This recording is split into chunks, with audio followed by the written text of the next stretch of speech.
आगे की कथा सुनाते हुए कहते हैं कि हम आप सप्तम स्कंध में प्रवेश करते हैं। इस स्कंध में, इस स्कंध का नाम उति है।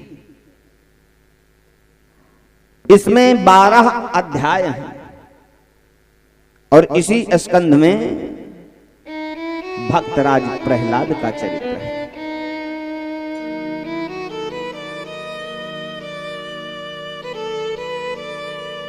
किस्सा तत्साधु मन्ये सुरवर देहिनां सदा समुद्यग्नि धिया समग्रहात् हेत्वात्मपातं गृहमन्यकूपं वनं गतोति यदरीमाश्रये। एक बार की बात है, देवराज इंद्र घूमते घूमते इस धराधाम पर आए और इस धराधाम पे जब से अपने भाई हिरण्याक्ष का वध हुआ ना, तब से हिरण्याकश्यपु भगवान को अपना परम दुश्मन मानने लगा और पूरे राज्य में ढिढोरा कर दिया कि कोई भी भगवान का भजन नहीं करेगा, जो भी भजन करेगा हमारा भजन करेगा, हम ही भगवान हैं। और अपने को बलिष्ठ बनाने के लिए ना जंगल पहुंच गया, जाकर के कठोर तपस्या किया। इधर देवराज इंद्र ने जब देखा कि हिरण्याकश्यपु घर में नहीं है, किया क्या जानते हो? पहुंच गए। जो हिरण्याकश्यपु की पत्नी कयाधु थी, कयाधु का हरण करके भगे चले जा रहे थे, तब तक श्री नारद जी महाराज पहुंच गए। और नारद जी महाराज देवराज इंद्र को डांट करके, फटकार करके भगा दिया, क्योंकि ये देवता भले ऊपर बैठते हैं लेकिन काम बड़ा गड़बड़ सड़बड़ करते हैं। हाँ? कि ऊंच निवास नीच कर तूती, ऊंच निवास नीच कर तूती, ऊंच निवास नीच कर तूती, ऊंच निवास नीच कर तूती, देखी न सकाई पराय विभूति, देखी न सकाई पराय विभूति। देवराज इंद्र को डांट करके नारद जी महाराज ने भगा दिया। और जानते हो मैया, कयाधु को अपने आश्रम ले आए। उस समय कयाधु गर्भ से थी। तो एक चीज मैं बता दूं मैया, हाँ, संतान को सबसे पहले मां के गर्भ में ही शिक्षा मिलती है। आपकी दृष्टि हमारी ओर हो, ध्यान से सुनना। और जब प्रहलाद जी को लेकर के आए अपने आश्रम में ना, तो श्री नारद जी महाराज खूब बढ़िया बढ़िया भजन गाया करते थे, खूब बढ़िया बढ़िया कीर्तन गाया करते थे और नवदा भक्ति का उपदेश दे दिया। हाँ, तो याद कर लो, अगर आपको अपनी संतान भक्तिमयी चाहिए तो जब भगवान कृपा करें, भगवान की कृपा से जब गर्भ आवे ना, तो टीवी में बहुत मार धाड़ वाली पिक्चर मत देखना। हाँ, नहीं टीवी खोल लिया और सास बहू का झगड़ा और फलाना राम जाने क्या क्या। हाँ, कभी आपने सोचा है कि 4-5 लोग मिल करके ऐसा नाटक बनाते हैं कि उसी में उलझे रहो, और हर नाटक में इतना हमारे भारतीय संस्कृति को गिराते हैं कि हर नाटक में नंद जरूर होंगी मायके में। हाँ, क्योंकि उनका जब तक वो नहीं रहेंगी, जब तक बुआ नहीं रहेंगी, तब तक काम ही नहीं चलता। इतना मधुर संबंध, हाँ, इतना मधुर संबंध है। उसको इस कदर से ले जा करके दिखा दिखा करके। इसलिए अगर भगवान की कृपा हो जाए, गर्भ में बच्चा होना, तो खूब रामायण का पाठ करना, खूब भगवत गीता सुनना, खूब भगवान का भजन करना, खूब भगवान की कथा सुनना। उससे फायदा क्या होगा? याद करो, उससे फायदा आपके घर में प्रहलाद जैसा पुत्र उत्पन्न होगा। भला और इधर जब हिरण्याकश्यपु तपस्या करते करते बहुत दिन बीत गया ना, तो ब्रह्मा जी प्रकट भए।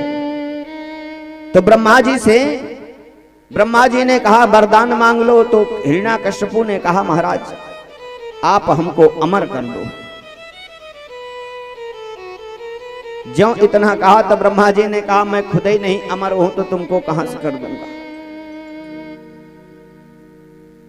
तो ठीक है महाराज, फिर हमें एक वरदान नहीं, हमें कई वरदान चाहिए। ब्रह्मा जी ने कहा नहीं नहीं, एक वरदान मिलेगा। हाँ, एक वरदान मिलेगा। तो जानते हो उस हिरण्याकश्यपु ने एक ही वरदान में कई वरदान जोड़ दी। हाँ, क्योंकि बुद्धि सबकी बहुत तगड़ी होती है। हाँ, एक बार एक छोटी सी बात बताए ना। एक बुढ़िया माई थी, बुढ़िया माई आंख की अंधी थी, दिखाई नहीं पड़ता था। बेचारी गांव में जाए मांगे, कभी मिल जाए कभी ना मिले, भूखी प्यासी। एक दिन गुस्सा आई, पहुंच गई बाबा भोलेनाथ के मंदिर में और जाकर के भगवान भोले बाबा की पिंडी को पकड़ के उसी पे सर को पटकना शुरू कर दिया। भगवान घबराए कि हमको लगता है कि हमको भी हत्या का दोष लगेगा क्या। प्रकट हो गए लेकर के डमरू। ए मैया क्या करती हो? उस बुढ़िया ने कहा आप कौन हो? कहा मैं भोले बाबा हूं, शंकर जी हूं, मांग लो एक वरदान दूंगा, ले लो। बुढ़िया ने कहा एक वरदान नहीं, 3 वरदान चाहिए। भोले बाबा ने कहा एक दूंगा बस। बुढ़िया ने कहा नहीं, एक नहीं 3। भोले बाबा ने कहा अगर लेना हो तो लो, नहीं चलूं। तो जानते हो उस बुढ़िया मैया ने किया क्या कि 3 in 1 कर दिया। हाँ, 3 वरदान एक ही वरदान में जोड़ दिया। कहा ठीक महाराज आप एक ही वरदान दो। हाँ, भोले बाबा ने कहा हाँ मांगो। उस बुढ़िया ने कहा कि महाराज अगर आप प्रसन्न हो तो आप हमको वरदान दो कि मैं अपने नाती को सोने के कटोरे में दूध भात खाते हुए देखूं। आंख नहीं है, धन नहीं है, बेटवा भी नहीं है। पहले बेटवा मिले, फिर नाती मिले, और नाती मिलने के बाद जो सोने के कटोरे में दूध भात खाएगा वो गरीब रहेगा। यानी धन भी मांगा, पुत्र भी मांगा, पौत्र भी मांगा और आंख भी मांग लिया।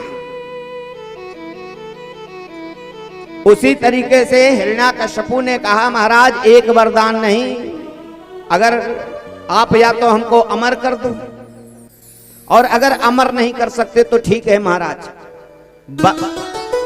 झड़ी लगा दी। महाराज मैं ना दिन में मरूं ना रात में मरूं,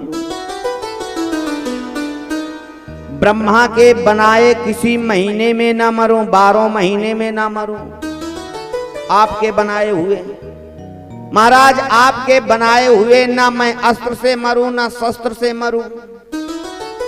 महाराज ना मैं घर में मरूं ना बाहर मरूं, ना पृथ्वी पे मरूं ना आकाश में मरूं।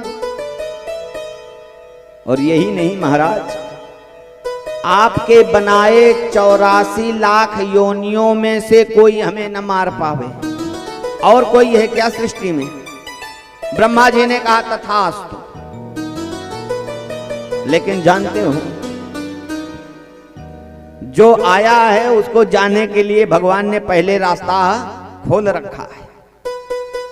वरदान पाकर के अपने घर आया, और जब घर आया ना तो प्रहलाद जी का जन्म हो चुका था। छोटा था, 4 संतान थी, लेकिन जो प्रहलाद जी थे ना बहुत छोटे थे, 5 वर्ष के थे। उनसे बहुत प्रेम करता था, लेकिन अब 5 वर्ष के हो गए हैं तो उनको पढ़ाई लिखाई करानी चाहिए। अपने गुरुदेव श्री शुक्राचार्य जी को बुलाया, महाराज अब इनका एडमिशन होना चाहिए, आप ले जाओ इनको। फिर विचार किया कि हम तो गुरुजी से पढ़े हैं, शुक्राचार्य जी से, अब शुक्राचार्य जी के बेटे जो संडा और मर्क हैं वो पढ़ाएंगे हमारे बच्चों को। लेके गए, लेकिन जानती हो भैया, 5 वर्ष का जो प्रहलाद है वो पूरे राज्य में जहां भी देखता था तहां उसके पिता की तस्वीर रख करके लोग पूजा करते थे, क्योंकि आतंक था। हिरण्यकशिपु स्वयं को भगवान मानता था और मनवाता था जबरदस्ती। रथ तैयार हुआ, रथ तैयार होकर के जिस समय आश्रम को जाने लगा ना प्रहलाद, उस रथ में बैठा है, रास्ते से चला जा रहा था। एक जगह एक बुढ़िया माई आवा लगाई थी, आवा जानते हो ना, बर्तन पकाने वाला, और वहीं आवा तो जल रहा था, लेकिन बैठ करके रो भी रही थी और भगवान का कीर्तन कर रही थी। प्रहलाद जी को समझ में आ गई, रुकवाया अपने रथ को, दौड़ करके गए, मां तू भजन भी कर रही है, रो भी रही है, और किसका भजन कर रही है? उस बुढ़िया ने कहा, मां बेटा मैं तो भगवान का भजन कर रही हूं। भगवान का क्यों कर रही हो? उस बुढ़िया ने कहा, बेटा पता नहीं कैसे इतनी बड़ी गलती हो गई, इतनी बड़ी चूक हो गई कि मैंने आवा लगाया और इसी आवे में एक मटकी में बिल्ली के 4 बच्चे उसी मटकी में, किसी मटकी में हैं, और उसी के अंदर हमने सबको रख दिया भूल बस, और उसमें हमने आग लगा दी। अब मैं भगवान से प्रार्थना कर रही हूं कि हे प्रभु मेरे अपराध को क्षमा कर देना और इन बच्चों को आप जीवित बचा लेना। अच्छा,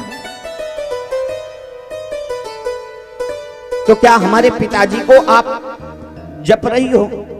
प्रहलाद ने जैसे इतना कहा ना, वैसे बुढ़िया ने कहा कि देखो बेटा, तुम्हारे पिताजी केवल और केवल मौत दे सकते हैं, किसी को जिला नहीं सकते, लेकिन वो परमात्मा जिला भी सकता है और मौत भी दे सकता है। अब प्रहलाद जी महाराज बैठ गए देखने के लिए कि चलो देखते हैं कि परमात्मा है कि नहीं है, करता क्या है। और जानते हो, जिस समय उस बुढ़िया ने परमात्मा को याद किया ना कि प्रभु कहीं ऐसा ना हो कि आपके ऊपर से हमारा विश्वास टूट जाए, कहीं ये ना हो कि हमारा विश्वास उठ जाए और वो बिल्ली के 4 बच्चे अगर मर गए ना तो प्रभु फिर मैं कहीं अपने मुंह को दिखाने लायक नहीं रहूंगी। और परमात्मा को याद किया कि परमात्मा तुम ही हमारे सब कुछ हो। कि लगन तुमसे लगा बैठे, कि लगन तुमसे लगा बैठे, जो होगा देखा जाएगा। लगन तुमसे लगा बैठे, जो होगा देखा जाएगा। लगन तुमसे लगा बैठे, जो होगा देखा जाएगा। लगन तुमसे लगा बैठे, जो होगा देखा जाएगा।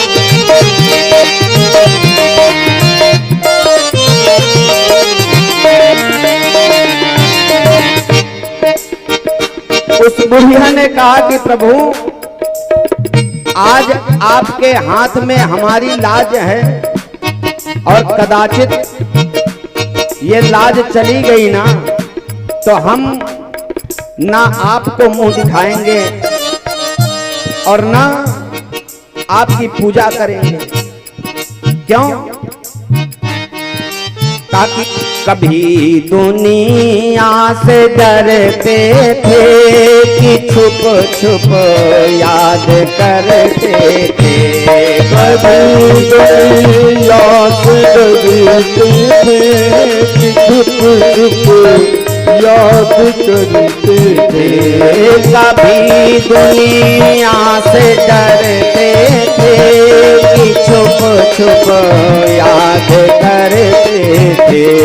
कभी दुनिया से डरते थे कि छुप छुप याद करते थे।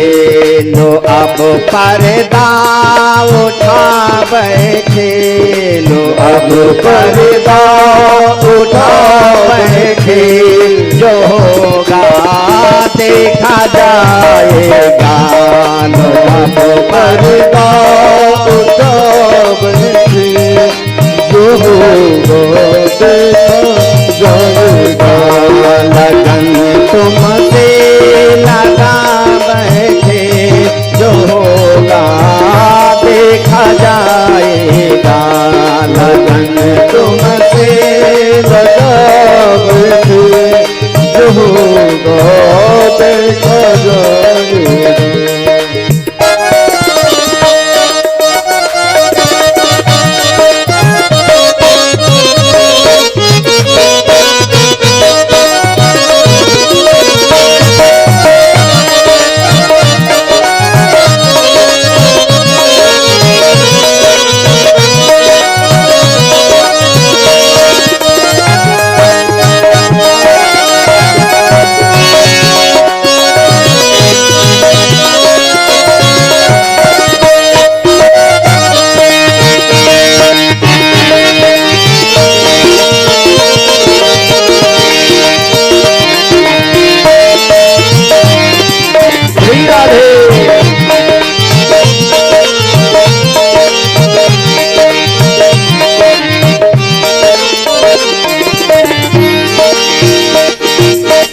उसने कहा कि प्रभु मैं आपका भजन तो दिन रात करती थी, लेकिन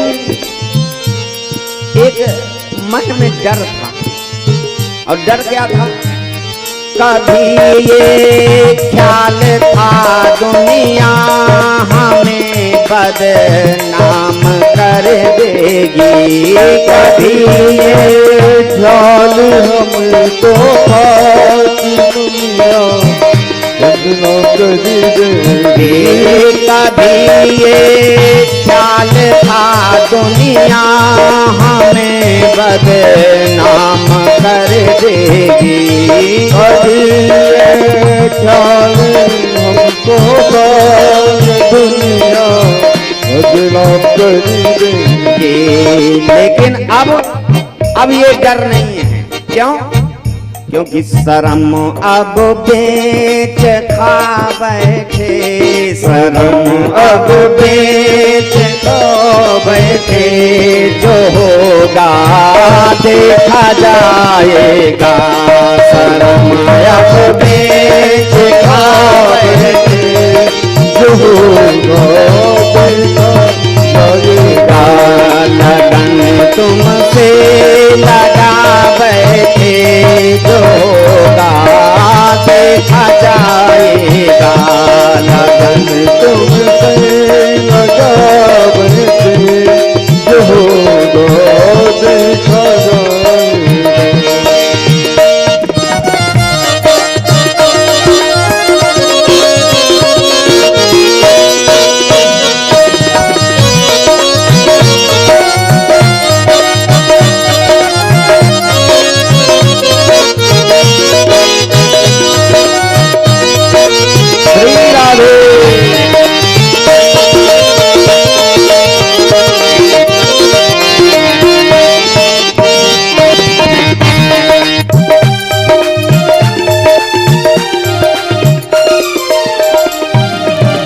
कहने लगी प्रभु अब हमको दुनिया वालों की चिंता बिल्कुल नहीं है,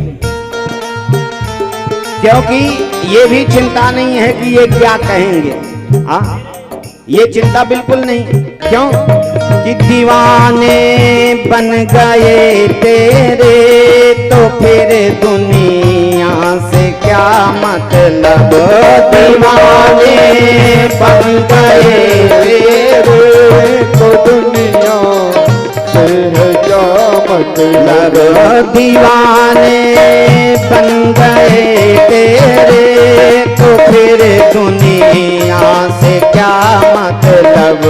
दीवाने बन गए फिर तो ये दुनिया से है क्या मतलब। और यही नहीं, तेरी गलियों में आ बैठे, तेरी गलियों में आ बैठे, जो होगा देखा जाएगा।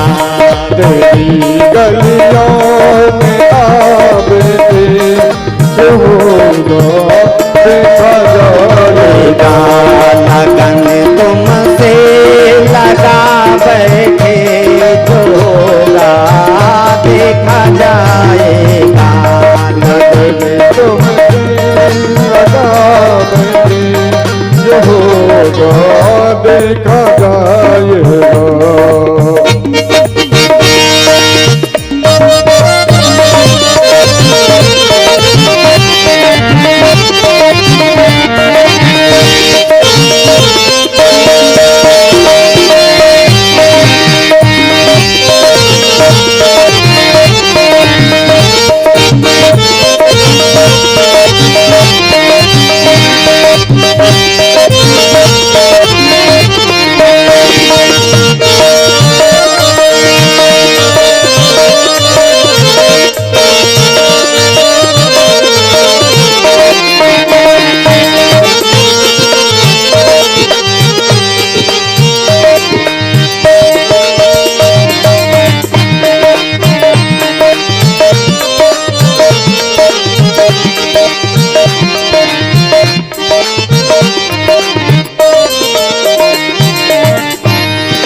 गजब की पंक्ति बोल गई कि प्रभु सलोनी सांवली सूरत, गले में हार फूलों का। सलोनी सांवली सूरत, गले हार फूलों का। सलोनी सांवली सूरत, गले में हार फूलों का। सलोनी सांवली सूरत, गले में हार फूलों का। निगाहों में बसा बैठे, निगाहों में बसा बैठे, जो होगा देखा जाएगा। बसा बैठे, जो होगा देखा जाएगा। लगन तुमसे लगा बैठे, जो होगा देखा जाएगा। तुमसे लगा बैठे, जो होगा देखा जाएगा।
बात कही कि प्रभु मेरा शरीर भले यहाँ है, लेकिन मेरा मन प्रभु आपके दरबार पहुंच गया कि तेरे दरबार आई हूँ, फूल श्रद्धा के लाई हूँ। तेरे दरबार आई हूँ, फूल श्रद्धा के लाई हूँ। तेरे दरबार आई हूँ, फूल श्रद्धा के लाई हूँ। तेरे दरबार आई हूँ, फूल श्रद्धा के लाई हूँ। तेरे चरणों में आ बैठे, तेरे चरणों में आ बैठे, जो होगा देखा जाएगा। तेरे चरणों में आ बैठे, जो होगा देखा जाएगा। लगन तुमसे लगा बैठे, जो होगा देखा जाएगा। लगन तुमसे लगा बैठे, जो होगा देखा जाएगा। तुम्हें अपना बना बैठे, जो होगा देखा जाएगा। तुम्हें अपना बना बैठे, जो होगा देखा जाएगा। लगन तुमसे लगा बैठे, जो होगा देखा जाएगा। लगन तुमसे लगा बैठे, जो होगा देखा जाएगा। जैसे ही आवा शांत हुआ ना, और उस बुढ़िया ने आवे को खोला, सारी की सारी मटकियां एकदम पक करके सुर्ख लाल थी। लेकिन जिस मटकी में वो बिल्ली के 4-4 बच्चे बैठे थे ना, जानती हो मैया, बच्चों का एक रोआ तक नहीं जला और वो मटकी भी पक गई थी। प्रहलाद जी महाराज देख करके एकदम अवाक रह गए। लंबा लंबा दंडवत किया उस मां को कि मां, पहले गुरु तो हमारे नारद जी थे, जिन्होंने हमें नौधा भक्ति सिखाई थी, लेकिन दूसरी गुरु तो आप हो, जो हमारे विश्वास को एकदम सुदृढ़ कर दिया। क्योंकि आप पूजा पाठ चाहे जितना करो, लेकिन जब तक विश्वास नहीं होगा तब तक वो पूजा सफल नहीं मानी जाएगी।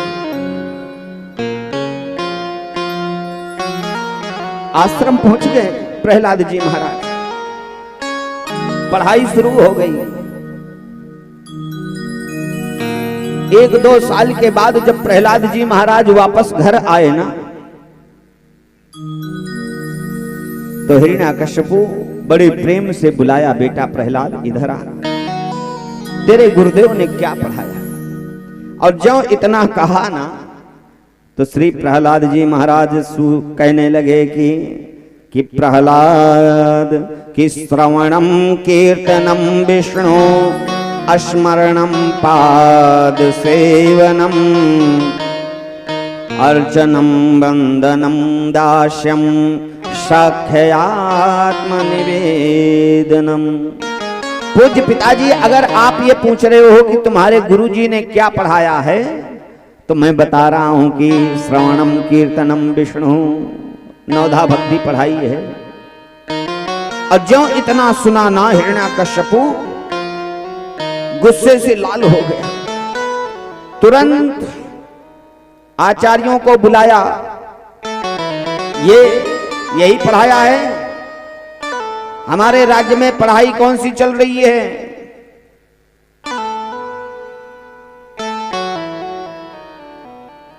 कहा महाराज, न मत प्रणीतम न पर प्रणीतम, सुतो बदत्तेन तदेन्द्र शत्रो, नैसर्ग के अमतिस्य राजन नियक्षमन्यो कददास्मनामान। महाराज ये पढ़ाया नहीं गया, ये तो पढ़ाया ही आया है, कोई इसको पढ़ाया नहीं महाराज।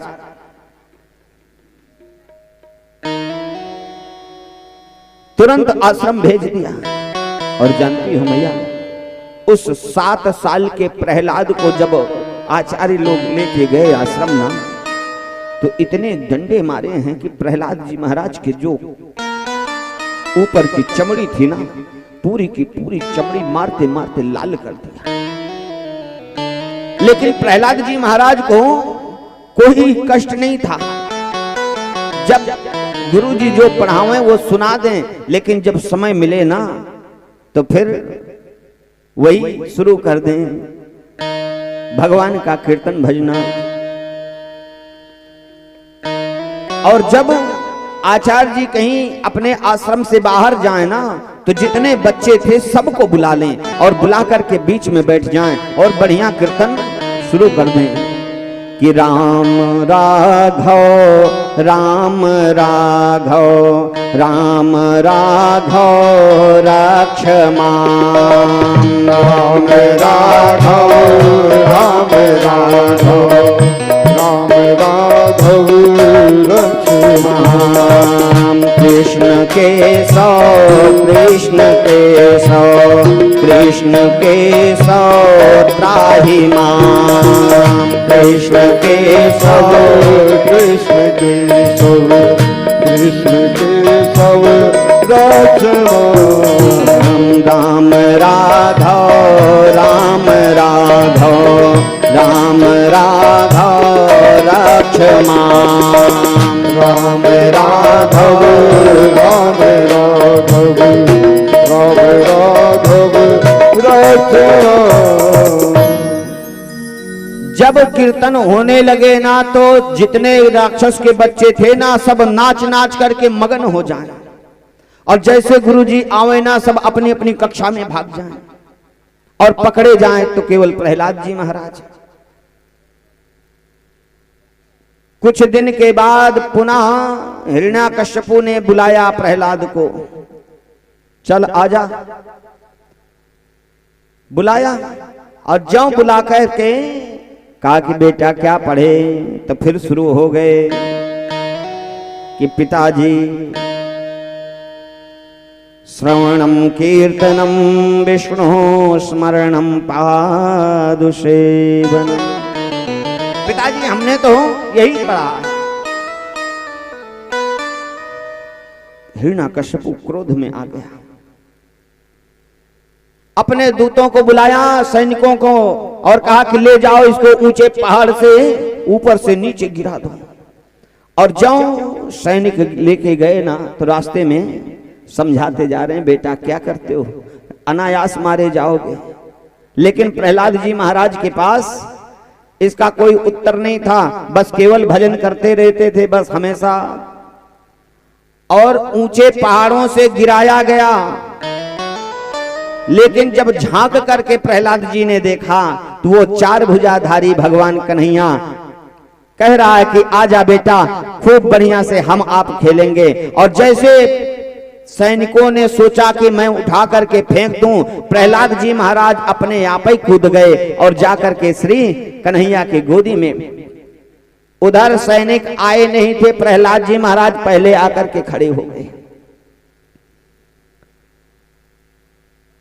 एकदम हिरण्याकश्यपु निराश हो गया, कहा कि कौमार आचरेत प्राज्ञो धर्मान भागवतान दुर्लभम मानुषम जन्मम तदप्य ध्रुवमार्थदम। बार बार प्रहलाद जी महाराज कहते हैं कि पिताजी ये जो मानव शरीर है ये बड़ा ही दुर्लभ है, इसको आप नष्ट मत होने दो। लेकिन हिरण्याकश्यपु एक नहीं सुना, तुरंत किया क्या जानते हो, एक कराहा तक तेल का भरवाया और तेल का कराहा खोलता हुआ और उसी में श्री प्रहलाद जी महाराज को छोड़ दिया।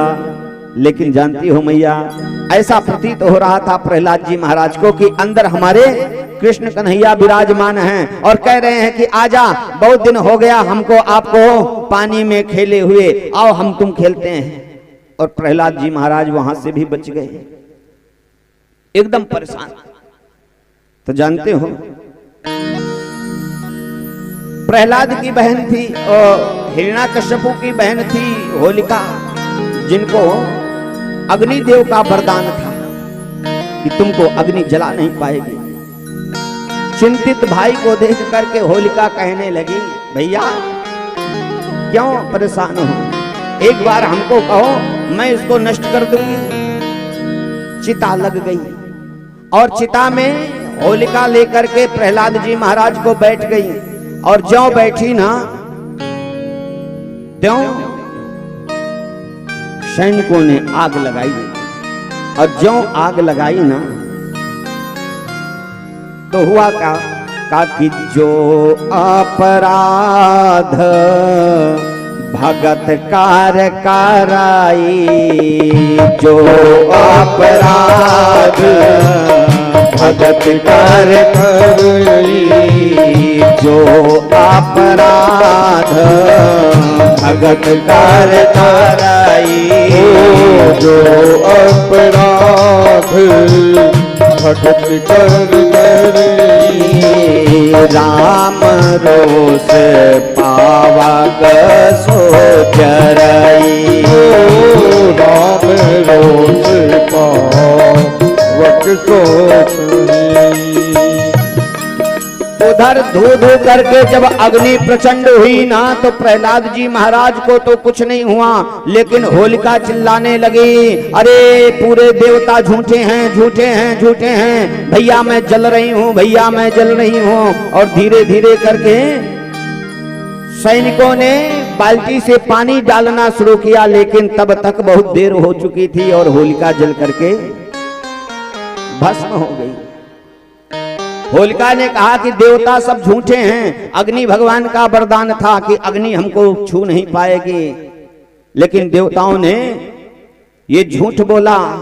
तो देवता ने कहा कि भगवान ने कहा कि ये वरदान तुमको अग्नि का था, अग्नि तुमको नहीं जला पाएगी, लेकिन तुमको जलाया तो कोई और नहीं, ये केवल भगवान के कोप ने जलाया है, क्योंकि तू भक्त का अपराधी है।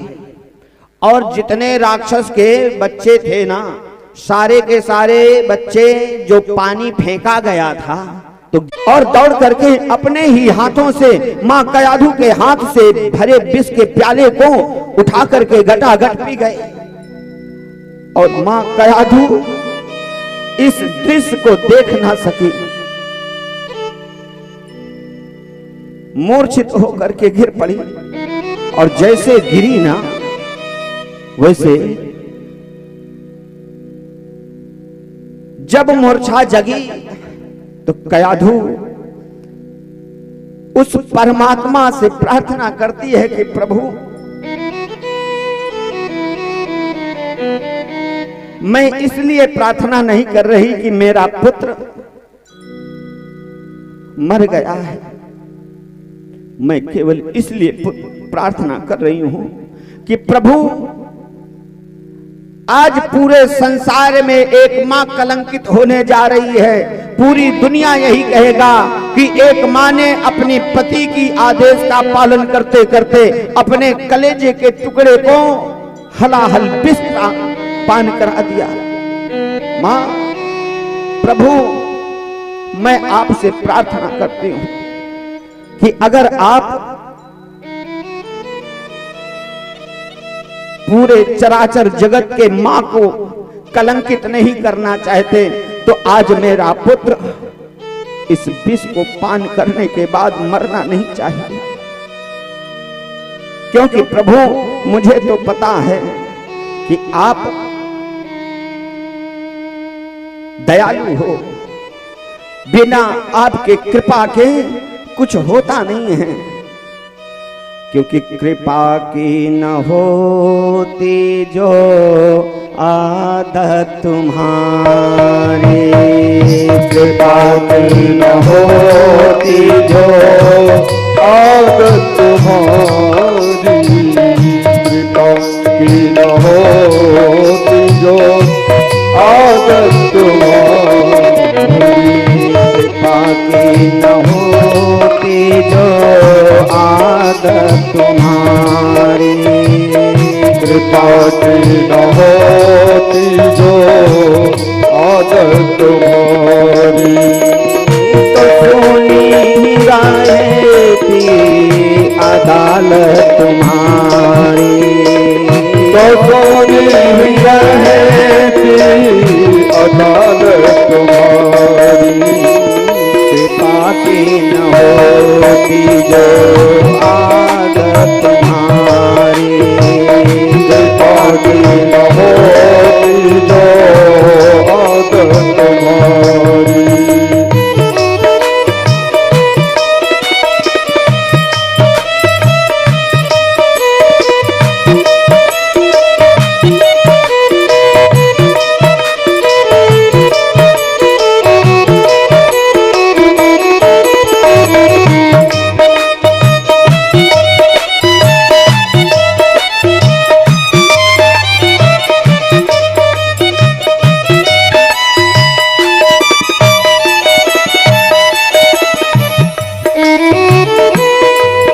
साधु ने कहा कि प्रभु हमें पता है कि आप रहते कहाँ हो, कि जो दीनों के दिल में जगह तुम न पाते, जो दीनों के दिल में जगह तुम न पाते, जो दीनों के दिल में जगह तुम न पाते, जो दीनों के दिल में जगह तुम न पाते, जो दीनों के दिल में जगह तुम न पाते, तो किस दिल में होती हिफाजत तुम्हारी, तो किस दिल में होती हिफाजत तुम्हारी, किस दिल में होती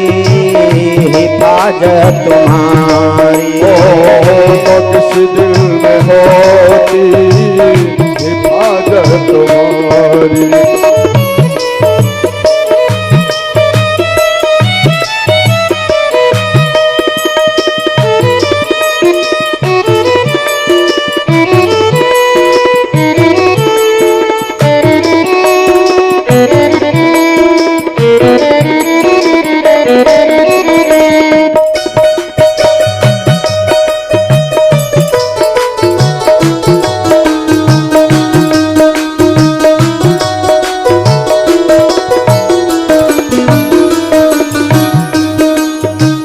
प्रभु चाहे जो जितना बड़ा हो जाए, लेकिन याद कर लेना अगर आपकी अदालत में कोई आता है ना तो सबसे पहले गरीब आता है,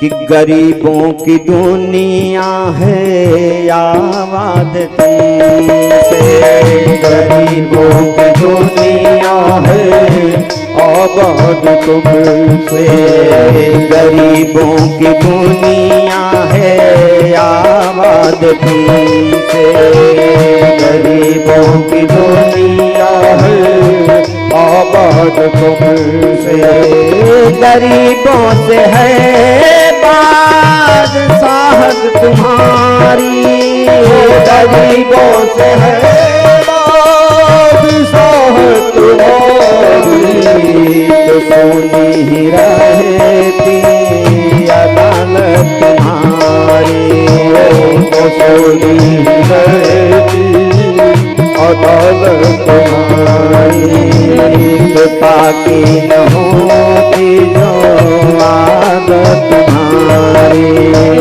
कृपा की न होती जो आदत तुम्हारी, कृपा की न होती जो आदत तुम्हारी।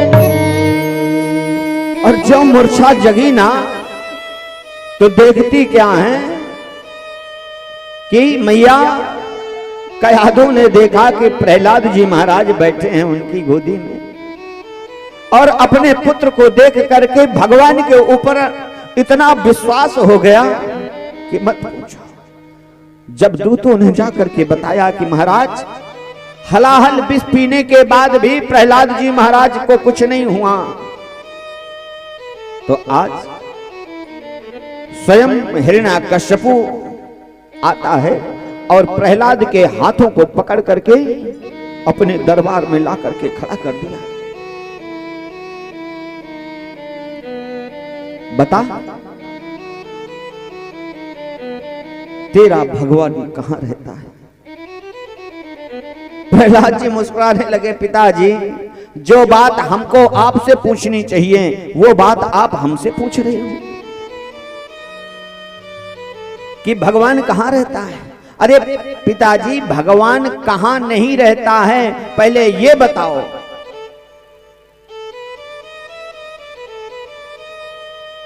तब तक दहकता हुआ एक खंभा सामने खड़ा था। कहा महाराज हमारा भगवान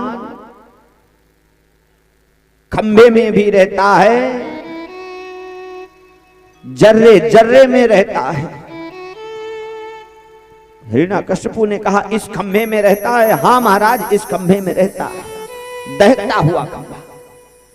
लेकिन जानते हो जब भगवान ने देखा कि प्रहलाद का विश्वास थोड़ा सा डिग रहा है, एक चींटी का रूप बनाया और उसी दहकते हुए खंभे पे चढ़ना शुरू किया, और जो चढ़ना शुरू किया ना विश्वास हो गया, हाँ हाँ पिताजी इस खंभे में है भगवान। हिरण्याकश्यपु ने निकाल लिया तलवार और जो प्रहार किया ना खंभे पे, भयानक गर्जना हुई और उसमें से नरसिंह भगवान प्रकट हुए। बोलिए नरसिंह भगवान की जय हो। नरसिंह भगवान को जैसे देखा वैसे तलवार भाजना शुरू कर दिया। दौड़ करके नरसिंह भगवान ने हिरण्याकश्यपु को पकड़ा है। पहले तो जैसे एक शेर हिरण के बच्चे से खेलता है उसी तरीके से भगवान हिरण्याकश्यपु से खेल खेल रहे थे। लेकिन जब समय आया ना पकड़ लिया हिरण्याकश्यपु को और घुमा करके अपनी गोदी में लिटा दिया और स्वयं बैठ गए देहली पे। अब भगवान गिनाना शुरू किए। बता हिरण्याकश्यपु तू अंदर है कि बाहर है? हिरण्याकश्यपु ने कहा महाराज ना मैं अंदर हूं ना मैं बाहर हूं, मैं तो देहली पे हूं। इसीलिए मैया कभी भी देहली पे बैठ करके भोजन नहीं करना चाहिए, निषेध बताया गया है। देहली पे बैठना नहीं चाहिए। और भगवान ने कहा कि बताओ मैं ब्रह्मा के बनाए 84 लाख योनियों में से हूं। कहा नहीं महाराज आप नहीं हो, आप तो ऊपर से शेर हो और नीचे से मनुष्य हो, नरसिंह हो। अच्छा तो ये बता ये ब्रह्मा के बताए 12 महीने में से है क्या? हाँ चैत्र से लेकर के फागुन तक। नहीं महाराज एक अलग महीना का निर्माण हुआ जो अब के साल लगा था। हाँ तो जानते हो जब भगवान ने इस महीने का निर्माण किया ना तो दुनिया में 3 प्रकार के लोग होते हैं। तो जो आलसी प्रकार के थे ना उन्होंने कहा अरे अब की बार मलमास लग रहा है, कुछ नहीं करना चाहिए। हाँ कुछ करना ही नहीं चाहिए महाराज, मलमास में कहीं कुछ करना चाहिए क्या?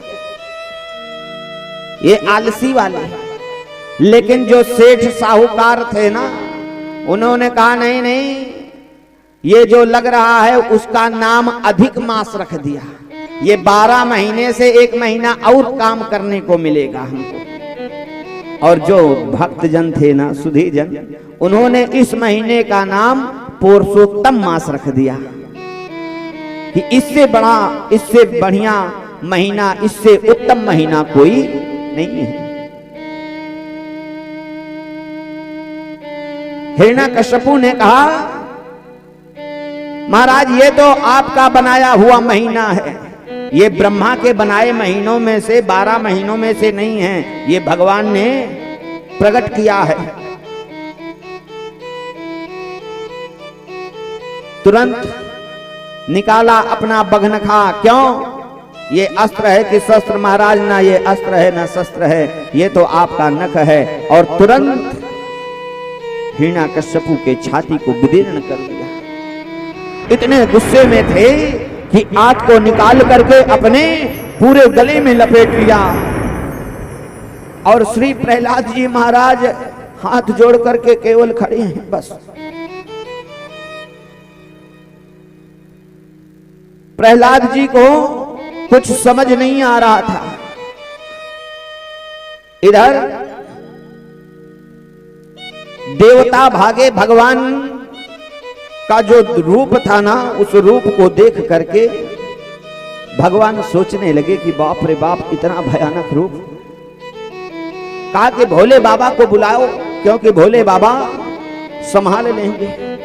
लेकिन जो नरसिंह भगवान का रूप देखा ना मैया, जैसे नरसिंह भगवान ने अपने दांतों को कटकटाया तो भगवान भोले बाबा की जितनी भांग वांग चढ़ी थी सब उतर गई, भागे।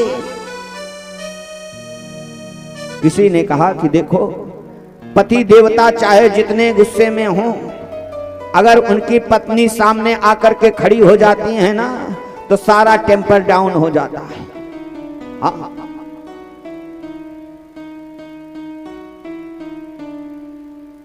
क्योंकि कि बाहर सौहर शेर बने हैं, घर में भीगी बिल्ली, और घर घर की दस्तूर यही है, बंबई हो या दिल्ली।